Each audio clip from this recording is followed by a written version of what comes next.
Good morning, church. Let's open our Bibles to Mark chapter 5. We'll begin in verse 21 in just a moment. If you're visiting Christ Church, my name is Mark. I have the privilege of being one of the ministers here, and we're glad you're with us. Behind me is a depiction. It's an artistic rendering of a lifeline or timeline of Jesus' life. And if you've been with us since last November when we began this series called The Gospel, the story of Jesus, the good news, you'll remember that we began with the arrival, started very high in heaven, in the presence and glory of God, the Trinity existing together in unity. And then we went to the period of obscurity, where he came in the incarnation, where he became a baby and was raised by this couple, Joseph and Mary. How he lived a quiet life, being raised up and receiving the call of God in his life and pursuing that with his full passion. Then we went to the period of recognition. So he went from the heights way down to the unknown, began to climb in the eyes of men, began to be understood, crowds began to gather. And then a few months ago or so, 8 weeks ago, we entered into a period, the fourth stage in this five-stage life of Jesus is the revolution, where he began to take the crowds that were coming to him and reveal to them the revolution that he was bringing and planting a new kingdom in this world, a kingdom by which God is the king over all things and restoring that glory of God through his life. As we're in this particular passage in Mark chapter 5, for the past few weeks we've seen what's happened is he got into a boat on a beach and using the natural acoustics of the water, he began to teach about his kingdom, telling these word picture stories, these parables, talking about the value of the kingdom, the purpose of the kingdom, the impact of the kingdom. And then he laid before them the call of the kingdom, and it was a big call, a dramatic call, an expectation. And 3 men in the crowd called out to him and said, "We want to follow you." And Jesus said, "Make sure you do before you say you do. Live it out. Choose to follow me, because there's no half-hearted disciples. There's no part-time discipleship. You're either committed to who Jesus is or you don't understand him." Jesus gets in the boat and he goes across and he's exhausted from the day of teaching and he falls sound asleep, like hard drool on your pillow sleep. He's asleep in the front of the boat and a great storm comes up so much that experienced fishermen begin to panic. And they awaken him, asking him, in their fear, they asked him, "Do you not care about us?" And Jesus gets up, calms the storm immediately. The waters that were rocking and rolling are calm completely. And Michael taught us from that story that if you get the understanding of how to fear Jesus, you won't fear anything else, because you'll realize the power he has over everything. They get to the other side and a man comes out of tombs, living where dead people are supposed to live, and he's possessed by a demon, and Jesus casts the demon out of that man, and the demons go into this herd of pigs and drown themselves in the water, and the crowd is so scared that they ask Jesus to leave. He just healed a man, but they lost all their money in the hogs, and they're scared of the power of this guy, and they ask him to leave. The disciples get back in a boat, and this is where we join Jesus today. He's going to encounter two people that are suffering. Just like the demon-possessed man was suffering, he comes back to the other side where the crowd is gathered, and he's going to come across two people who's suffering. If we pay attention, we're going to be able to talk about something important, and here's what I want us to talk about today. What do you and I do when what we really desire to happen is not what God desires to happen? What happens when we really desire God to move in a certain way in our life, and God chooses not to move in that way? What does it mean? How are we supposed to respond?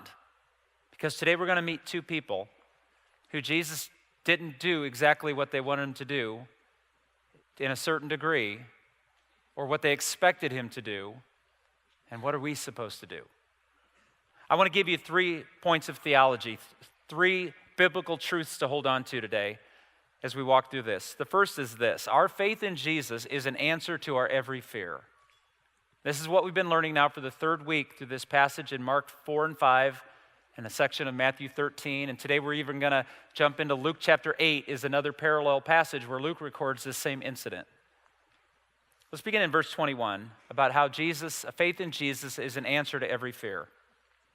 When Jesus had crossed over by boat to the other side of the lake, a large crowd gathered around him while he was by the lake. Then one of the synagogue rulers named Jairus came there. Seeing Jesus, he fell at his feet and pleaded earnestly with him. "My little daughter is dying. Please come and put your hands on her so that she will be healed and live." So Jesus went with him. A large crowd followed and pressed around him. Keep your Bibles open. This passage of Scripture has more detail than time will allow us to process, but I want to highlight it with you, and I want you to understand what's just taken place. You might have been with us a few weeks ago when we talked about this, what a synagogue ruler was. There was a temple in Jerusalem where the high priest served, but every local community, following their Babylonian captivity, when they came back into the land, they established these things called synagogues, meeting houses. And they would meet and read the Scriptures, the prophets, the Old Testament, and they would talk about them. And they would do this regularly. And a synagogue leader was someone appointed, didn't have any authority except what the local community gave them. And these synagogue rulers had authority. They could allow a teacher to teach, they could correct the teacher, and they could keep people from worshiping in the synagogues. So this man had power. You might remember that Jesus went into a synagogue and he healed somebody. And the synagogue rulers cast him out and no longer allowed him to teach because he practiced a healing on the Sabbath. And Jesus said, was man made for the Sabbath or Sabbath made for the man? And we know the answer to that. Jesus was saying, you've turned a law to be more powerful than the soul. And so here's what happens.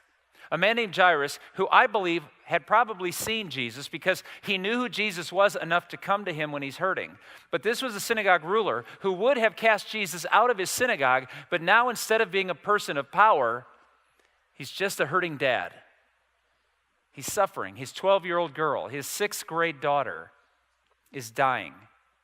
And knowing what Jesus is capable of, this father walks away. He had a greater reason to stay where he was, or he had a great reason to stay where he was. He had a greater reason to leave it all and come to Jesus. This man who would have opposed Jesus not only comes to see him asking for help, but do you notice what Mark said he did?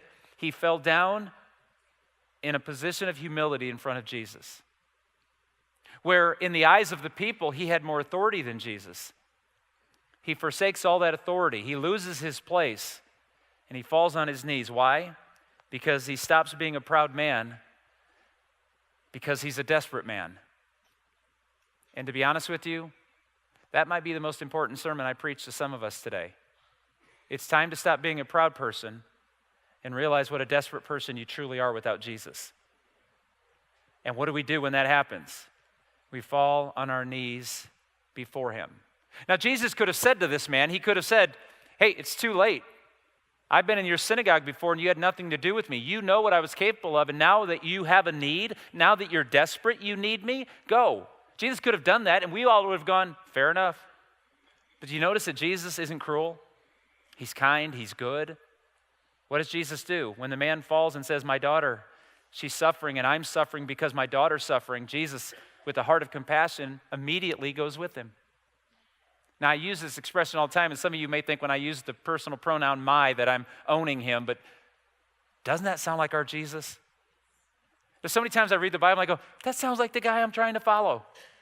Sounds exactly like him. Even in his worst moments, his compassion is incredible. What I mean worst moments is when he doesn't do what I want him to. His compassion is phenomenal.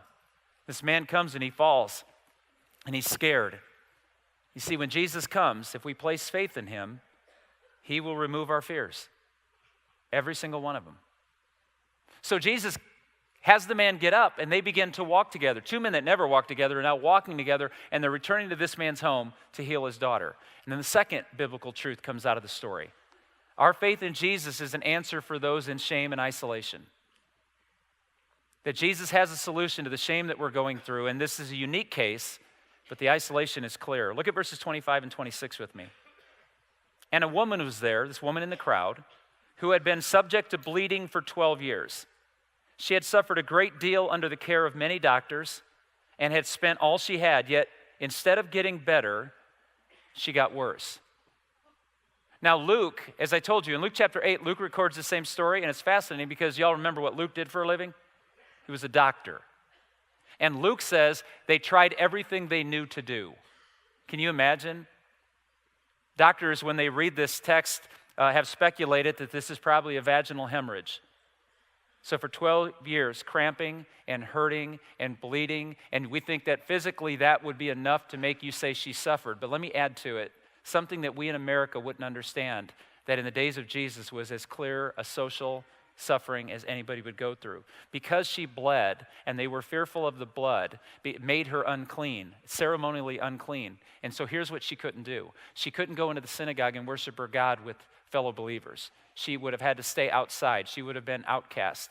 She probably, because if they were religious people, she couldn't even have received a hug, a kiss. Her husband couldn't hold her hand, because by doing so, she would have contaminated him in the eyes of society, which meant he couldn't have worshiped. He probably couldn't work in the city area. People wouldn't do business with him. You see, when she suffered, she just didn't suffer from cramps and bleeding and all that went with that. She suffered to a greater degree. She lost everything and did nothing wrong. What do we do when our desires for God to act are not the way God acts? What are we to do? You have this desperate woman, but notice she's in the crowd. She can't be in the crowd. If she's caught in the crowd, they're going to turn on her and her condition becomes worse. But like this father who's struggling for his 12-year-old daughter, she doesn't care. She's desperate. She'll do anything she has to do to get anywhere near the one who can help her. There's another sermon, huh? That if we get over our pride, we'll do whatever it takes to be anywhere near Jesus because we know he's the answer. Have you seen what Mark is pointing out to us? Jesus casts out an unclean demon from an unclean man who lives in a tomb, isolated, alone, taken away from everything that we would value. He comes across this father whose daughter's dying. Her body is dying and he needs to get there desperately, and this unclean woman is in the crowd of a crowd of unclean people. Verse 27. When she heard about Jesus, she came up behind him in the crowd and touched his cloak, because she thought, if I just touch his clothes, I'll be healed. No one told her that. Faith leads us to do some things that nobody else understands, but we know in our heart it's the right thing to do. Amen? Now, there are a lot of people who are judging you for even being here today. But you know in your soul that being together with God's people talking about Jesus is the best thing you can do to keep your mind on what's most important. And the world looks at it and says, nah, it's ridiculous. And you think, it may be to you, but it makes total sense to me. So this woman who wasn't allowed in the crowd got in the crowd, and she said to herself, I just got to touch him. He doesn't even need to know I'm here. I don't have to talk to him. Immediately, verse 29. Immediately her bleeding stopped. Let's pause here for a moment. Michael taught us that when he was in the boat and he was awakened from his nap, and like me, he awaked grumpily, right? He wasn't in the best of moods. He said to the sea, be still. And Mark says immediately, not down the line. Immediately the sea went from rocking and rolling to crystal clear and still. Immediately her bleeding stopped and she felt in her body that she was freed from her suffering. She said, if I can just touch him. But she was forbidden to get close to anyone, and here she was in the crowd. And scholars say that for her to touch the hem of his garment probably went to mid-calf. She was on her knees. Do you notice what Mark's showing us? Jairus is where? He's on his knees. Where's the woman? On our knees. Maybe the end of our suffering is to get on our knees. And she gets on her knees and she touches the hem of his garment and she knows instantly, oh my goodness, it stopped. But here's the best part, verse 30. At once Jesus realized that power had gone out of him and he went, oh my goodness, it stopped. He felt something. For those of you who have Jesus as a robot, who went from town to town just going boom, boom, boom, boom, boom. Anyone else? No, we're good, I'm going to go. That's not who he was. It says immediately he felt power had come out from him. He turned around in the crowd and he said, who touched my clothes? Now the chances of him feeling someone reaching out in a crowd pressing on him, someone reaching out and touching his clothes would have happened every moment. And I love verse 31. You see the people crowding around you, his disciples answered, come on, we know it's Peter. You see the people crowding around you, and yet you ask who touched me? The disciples were acting like Secret Service agents. They were trying to keep the crowd from crushing Jesus. It wasn't just they were worried about Jesus' time. The crowd could become so big. One time a crowd tried to push him off a cliff. The disciples are aware of this, so they're trying to protect him, and the crowd's jostling everybody. You think the Beatles had it bad? The Beatles had nothing like Jesus had. And one of the disciples in that moment of like, are you kidding me? Who touched you? But Jesus kept looking around to see who had done it. I know that there will be a little bit of disagreement in this, and some of these things really don't matter in the long pull, but I'm fascinated by it. I don't think Jesus knew who touched him. Now, some scholars say he did, but they're wrong. I'm just teasing. Why would he keep looking around if he didn't know who did it, or if he knew who did it? And now listen, if you're thinking, there's nothing at risk here, church. He's still God. And he was totally submissive to who God was and God's leading. I think there were some moments that when Jesus emptied himself to come to earth, he emptied his need to know everything. And he invested in his trust in his Father. I just jacked with some of you. Good, you'll be thinking about Jesus all week, and that's a good week. He kept looking around to see who had done it. Then the woman, knowing what had happened to her, came and fell at his feet and trembling with fear. Would you say that Jairus, the father of the 12-year-old, scared? Notice there's a theme here. People, when they understand the fear of the Lord, fall on their knees and stop fearing everything else. Trembling with fear, she told him the whole truth. Can you imagine how quick that came out? I've been hurting for 12 years, and no doctor can help me, and I thought if I could just touch you, but I didn't want to bother you. I didn't think you would know. I thought I could just walk away. And she was just smiling. Why? Because there was faith.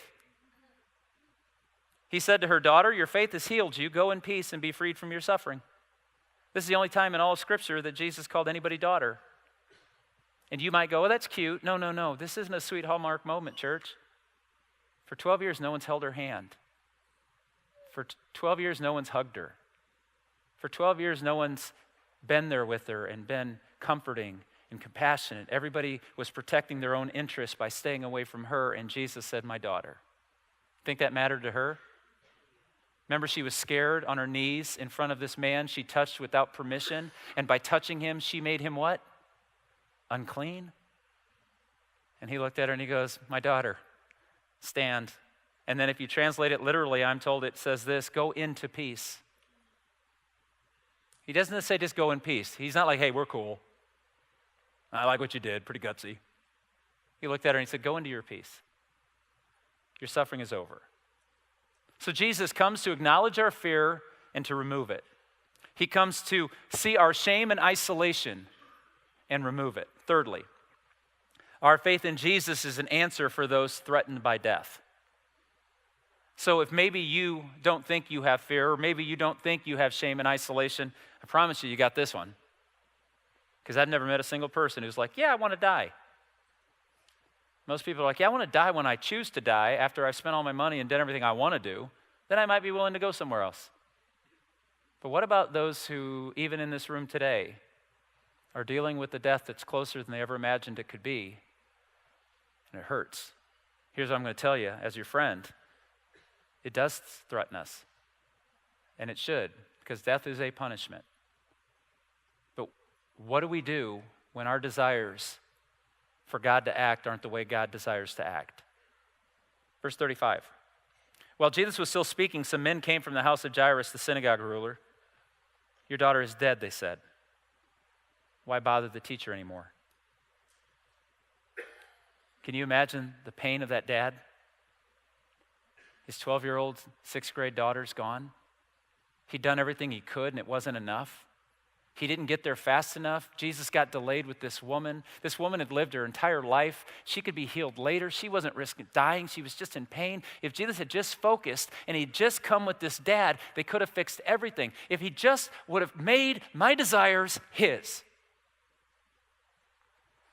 Ignoring what they said, Jesus told the synagogue ruler, don't be, church, just believe. We're going to talk about what that means because it's huge. He did not let anyone follow him except Peter, James, and John, the brother of James. When they came to the home of the synagogue ruler, Jesus saw a commotion with people crying and wailing loudly, and he went in and he said to them, why all this commotion and wailing? The child is not dead, but asleep. But they laughed at him. Let's start from the verse 40 and work backwards. Why did they laugh at Jesus? One minute they're mourning and wailing and crying out that it's so unfair, it's so unjust. This 12-year-old girl had her entire life. She was just becoming a woman. And now her entire life is taken from her, and all the future they had invested in her and all the dreams they had invested in her, it's gone. And they laugh when Jesus says she's sleeping. Here's why. Because we laugh at the things of God when we have decided it's over.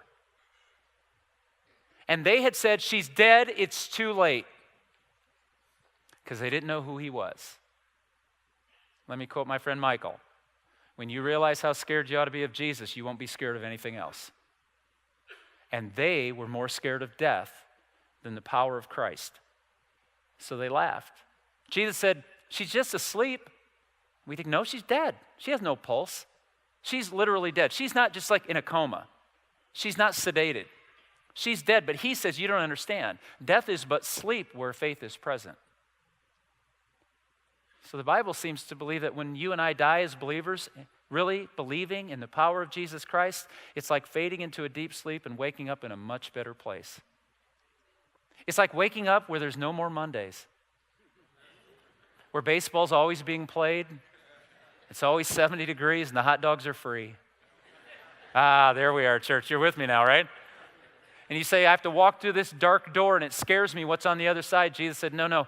When you fall asleep in me, you only sleep. Your soul lives forever.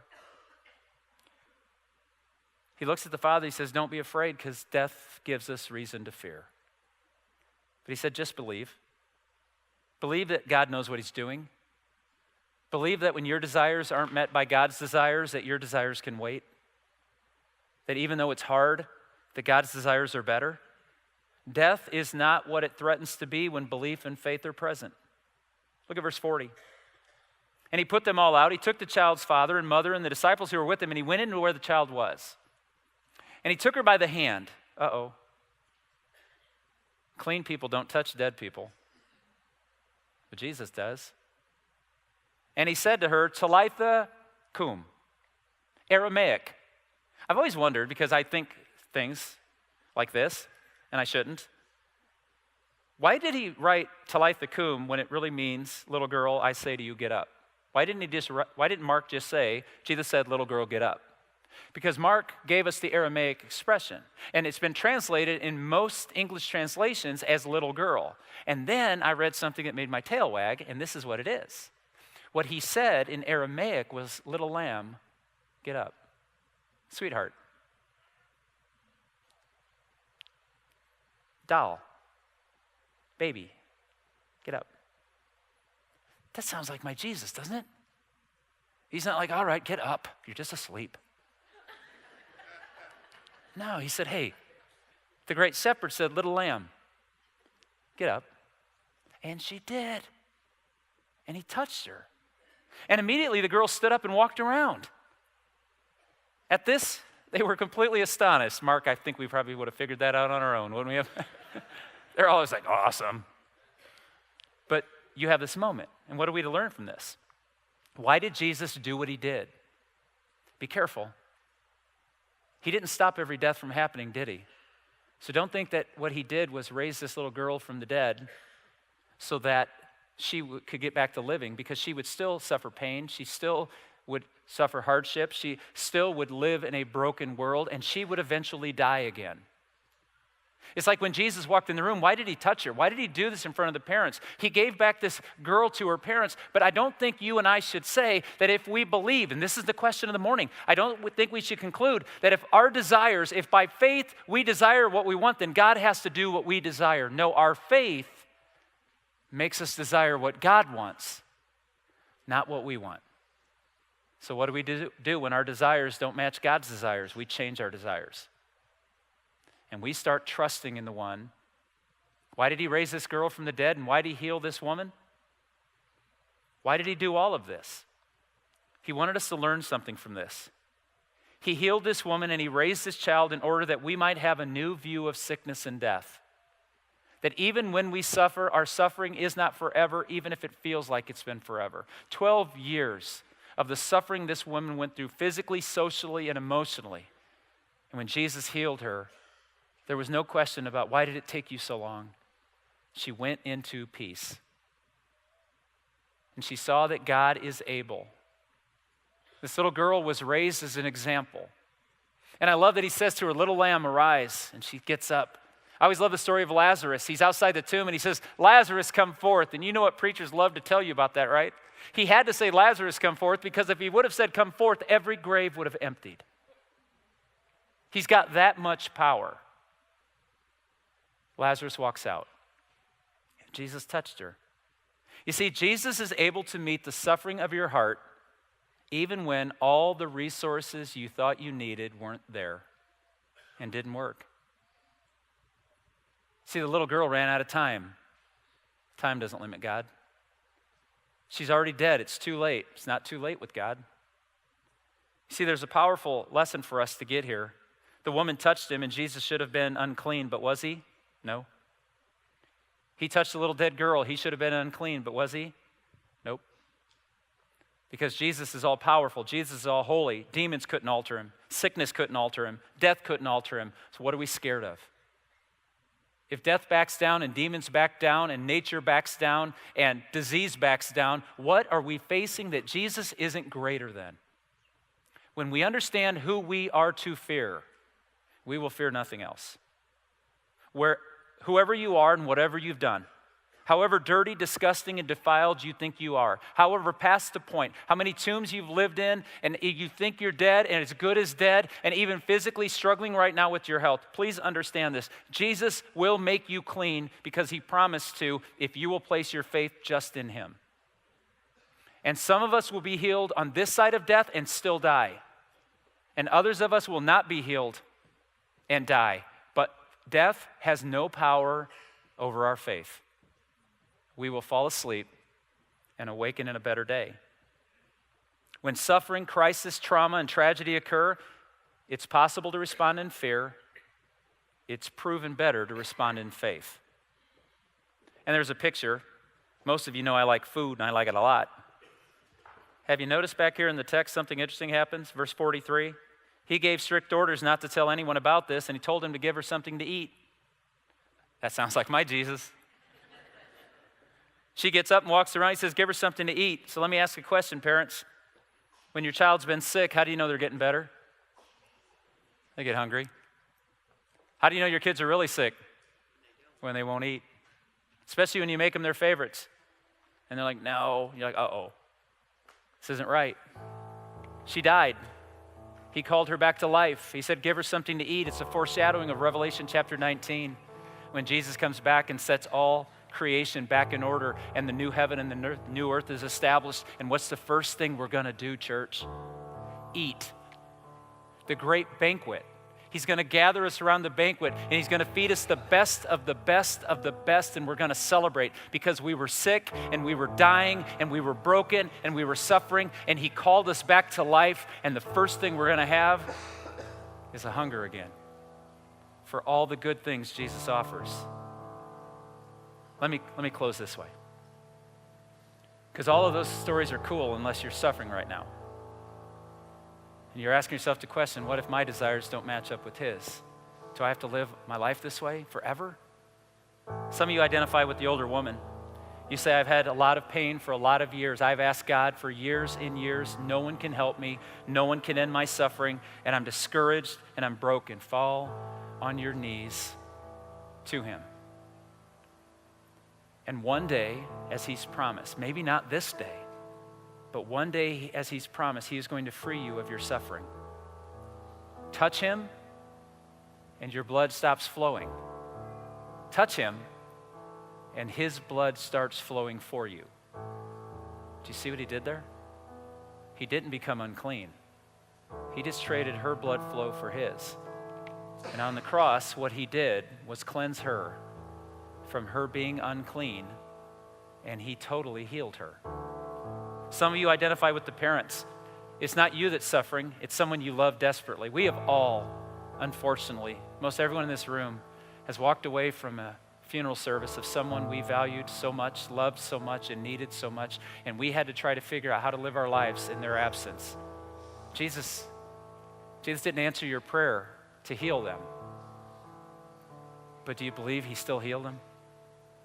He brought him hope and life and joy. Yes, we're left in the suffering void, but that suffering void doesn't last forever.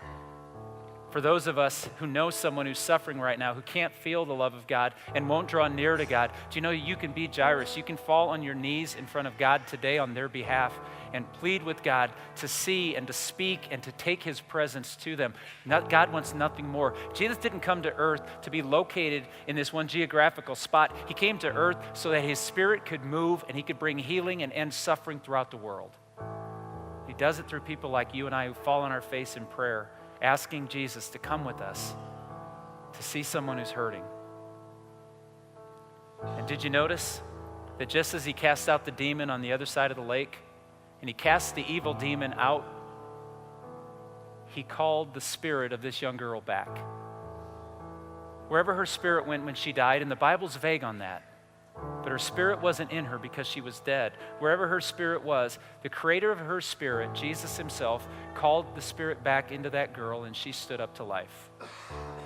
So what can death do to you if the one thing death steals from you, Jesus has the authority to give you back? What? You see, church, I want us to be a little cocky today. Can we do this? If you're walking around here scared you're going to bump into something bad and it's going to take Jesus away from you, you've not met the man. He moved heaven and earth to come here to pursue you, to love you, to serve you. There's no suffering you're going through that he has forgotten about or doesn't care about. None of it. He is involved in your suffering. And if you want to know, he wants to stop your bleeding through his.